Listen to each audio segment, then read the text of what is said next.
میں نے سب کی سنی اور ایک تو گزارش یہ کرنی تھی کہ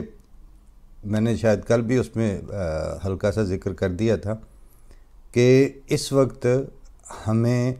winning the argument and losing the case کی ذہنی کیفیت سے باہر نکلنا ہوگا. جو وہاں پر ارباب اختیار بھی ہیں یا جو اس وقت فیصلہ سازی میں اپنا رول رکھتے ہیں، وہ بالکل یہی تو کر رہے ہیں وہ، کہ انہیں صرف اس بات سے غرض ہے کہ جھوٹا سچا جیسا بھی ہمارا آرگومنٹ ہے اور ہماری دلیل اور ہمارا موقف ہے، ہم اس میں جیت جائیں، کیس ہار جائیں، اس سے کوئی فرق نہیں پڑتا. اور کم نظری کی اور بلکہ کوتاہ نظری کی بدترین شکل یہ ہے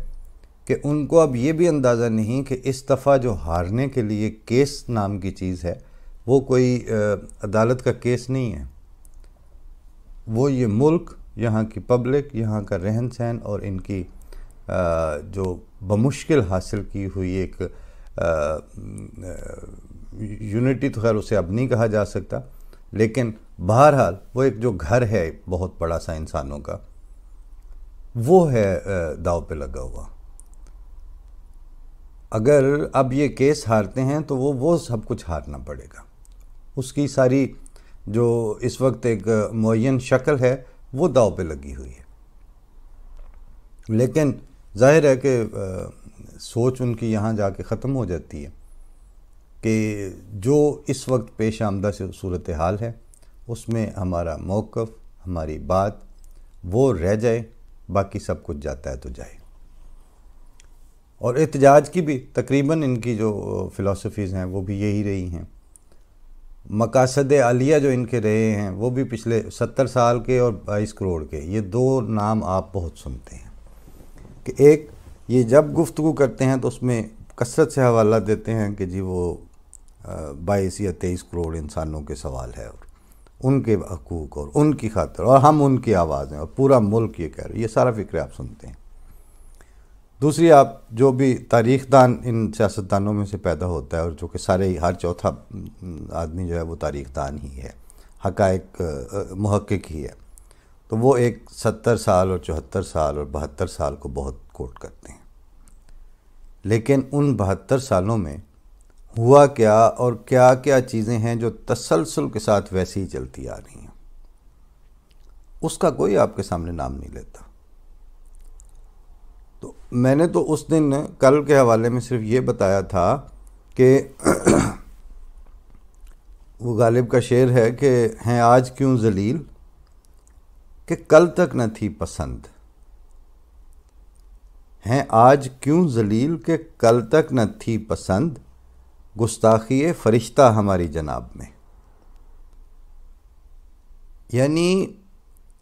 47 سے 2-3 سال پہلے بانی پاکستان اور اس وقت کی ساری مسلم لیگ، وہ جب بات کرتے ہیں تو وہ حضرت صاحب کے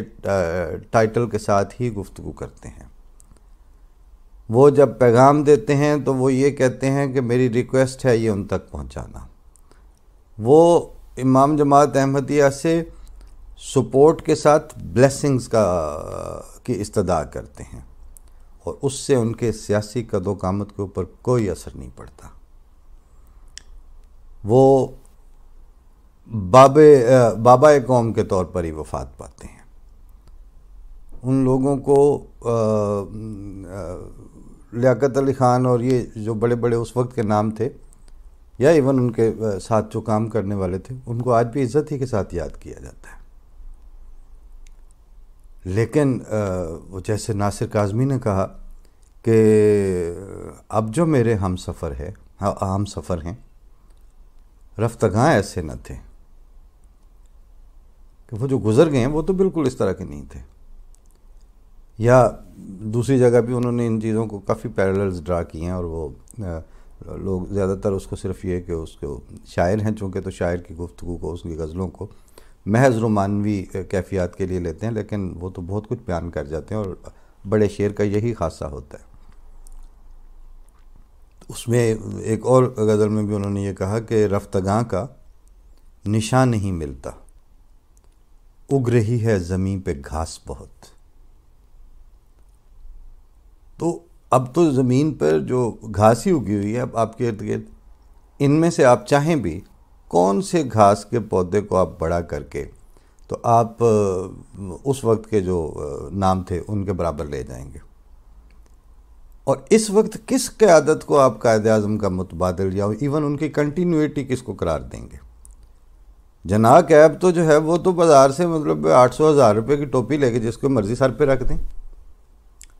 جناح کیب پہنا دینے سے اور وہ ایک شیروانی پہن کے تو وہ سامنے آ جائیں یا ہاتھ کھڑے کر کے اس طرح ہلا دیں، اور وہ ان چیزوں، یہ گیجٹس ہیں، ان گیجٹس کے اور ان فینو ٹائپس کے اندر اگر آپ کی شخصیت کے جینو ٹائپ گواہی نہیں دیں گے کہ آپ قیادت کا حق ادا کرنے یا قیادت کا رول پلے کرنے یا قیادت کی ذمہ داریاں ادا کرنے کی صلاحیتیں آپ کے اندر پائی جاتی ہیں، تو پھر باقی تو ایسے بک بک ہی بچتی ہے.